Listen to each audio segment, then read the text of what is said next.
भीमराव अंबेडकर जी का जीवन परिचय।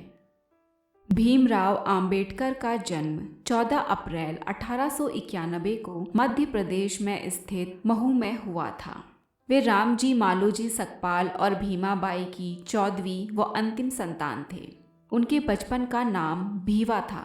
वे हिंदू महार जाति से संबंध रखते थे, जो तब अछूत कही जाती थी, और इस कारण उन्हें सामाजिक और आर्थिक रूप से गहरा भेदभाव सहन करना पड़ता था। उनके पिता भारतीय सेना की महू छावनी में सेवारत थे तथा यहाँ काम करते हुए वे सूबेदार के पद तक पहुँचे थे। मानव मुक्ति के पुरोधा बाबा साहेब अपने समय के सबसे सुपठित जनों में से एक थे। बॉम्बे विश्वविद्यालय से अर्थशास्त्र और राजनीतिक विज्ञान में बीए करने के बाद बड़ौदा नरेश के प्रोत्साहन पर उच्चतर शिक्षा के लिए न्यूयॉर्क अमेरिका, फिर वहां से लंदन इंग्लैंड गए। उन्होंने अर्थशास्त्र में पीएचडी प्राप्त की। संस्कृत का धार्मिक, पौराणिक और पूरा वैदिक वाङ्मय अनुवाद के जरिए पढ़ा और ऐतिहासिक सामाजिक क्षेत्र में अनेक मौलिक स्थापनाएं प्रस्तुत की। सब मिलाकर वे इतिहास मीमांसक, विधिवेत्ता, अर्थशास्त्री, समाजशास्त्री, शिक्षाविद तथा धर्मदर्शन व्याख्याता बनकर उभरे। अप्रैल 1906 में जब भीमराव लगभग 15 वर्ष की आयु के थे, रमाबाई से उनकी शादी कराई गई। उन्होंने अछूतों से सामाजिक भेदभाव के विरुद्ध अभियान चलाया। श्रमिकों, किसानों और महिलाओं के अधिकारों का समर्थन भी किया था। वे स्वतंत्र भारत के पहले विधि एवं न्याय मंत्री, भारतीय संविधान के जनक एवं भारत गणराज्य के निर्माताओं में से एक थे। व्यावसायिक जीवन के आरंभिक भाग में ये अर्थशास्त्र के प्रोफेसर रहे एवं वकालत भी की तथा बाद का जीवन राजनीतिक गतिविधियों में अधिक बीता।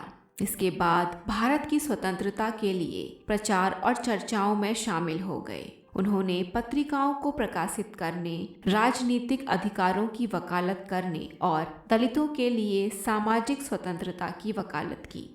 पहली पत्नी रमाबाई का लंबी बीमारी के बाद निधन हो गया। बाद में उन्होंने डॉक्टर शारदा कबीर से दूसरा विवाह किया।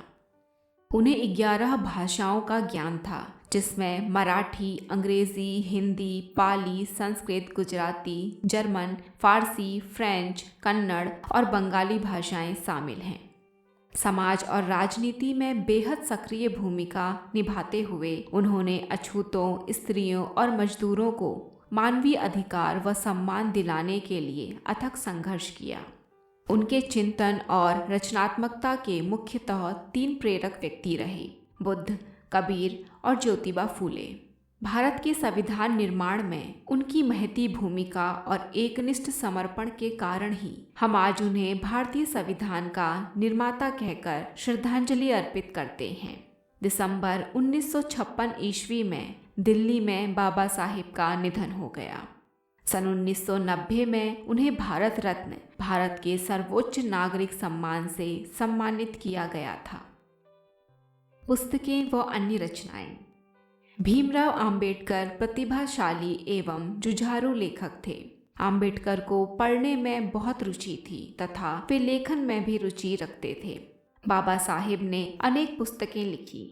उनकी प्रमुख रचनाएं एवं भाषण हैं: rising and fall of Hindu woman, annihilation of caste, who were the Shudras, the untouchables, the Buddha and his Dhamma, can I be a Hindu, the Buddha and Karl Marx, castes in India, currency and exchange आदि।